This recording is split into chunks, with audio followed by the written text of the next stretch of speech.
एक तो हथियार और दूसरे तुम्हारे घर में हथियार चलाने वाले हाथ। अगर अपने बच्चों को तुमने जन्म नहीं दिया, अगर तुमने अपनी संतति नहीं बढ़ाई तो बचोगे नहीं। और मात्र 10 वर्ष कश्मीर खाली हुआ, कोई रोने नहीं गया।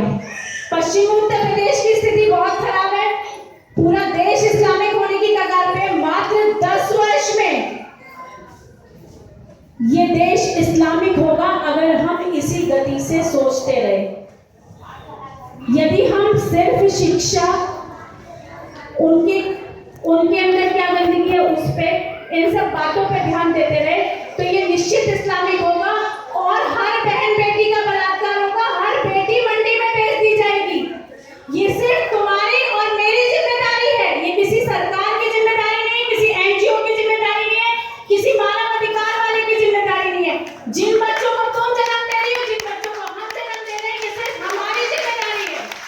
और फिर तालियां मत बजाओ, क्योंकि हमने आज तक ऐसा कोई काम नहीं किया है जिससे हम अपने बच्चों को कल ये बात कह सके कि बच्चों हम तुम्हारे लिए भविष्य छोड़कर जा रहे हैं।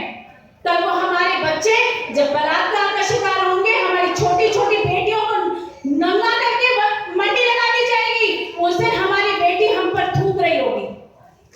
तो किसी की भी ये जिम्मेदारी नहीं है, जिम्मेदारी उन लोगों की है। या तो बच्चों को जन्म देना बंद कर दो, तुम लोग अपने आप खत्म हो जाओगे, या फिर मेरी बात मान लो, सिर्फ बच्चों को जन्म दो।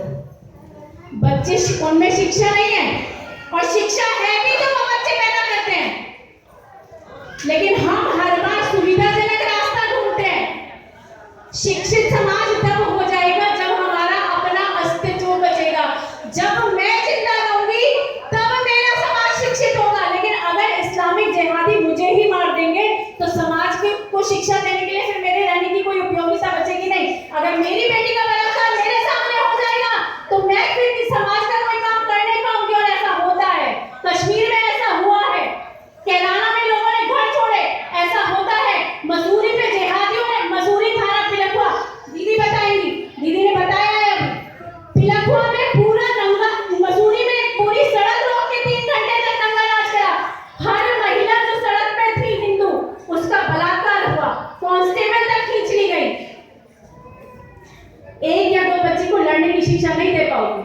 लड़ने की शिक्षा तब दोगी जब उसके साथ लड़ने वाले उसके 4 भाई खड़े होंगे। अकेले बेटे को तो घर में ही खींचोगे। घर में पुरुष नाम की चीज नहीं बची है, एक पति एक बेटा मैक्सिमम। तो इस बात को निश्चित मान लो कि अगर जनसंख्या बढ़ी तो तुम्हारे बचने का, मेरे बचने का, इस धर्म के बचने का, इस सनातन संस्कृति के बचने का कोई रास्ता है। नहीं तो इस्लामिक जिहादी 10 वर्ष में इस भारत को इस्लामिक देश घोषित करवा लेंगे। अभी डॉक्टर साहब ने या किसी ने कहा था कि डेमोक्रेसी और डेमोग्राफी चेंज और डेमोक्रेसी। भैया, जिसके जितने सर होंगे उसके हाथ में लोकतंत्र होगा। और जब तक हिंदू जीवित है मात्र तब तक लोकतंत्र होगा। जिस दिन हिंदू कम हुआ तब लोकतंत्र नहीं होगा। तब वही होगा जो 1300 वर्षों में होता आ रहा है। हमारे बीच में वीना गोयल जी हैं, उत्तराखंड से। वीना गोयल जी हैं, पिलखुआ से हैं, संस्कार भारती की प्रांतीय अध्यक्ष हैं। मैं उनसे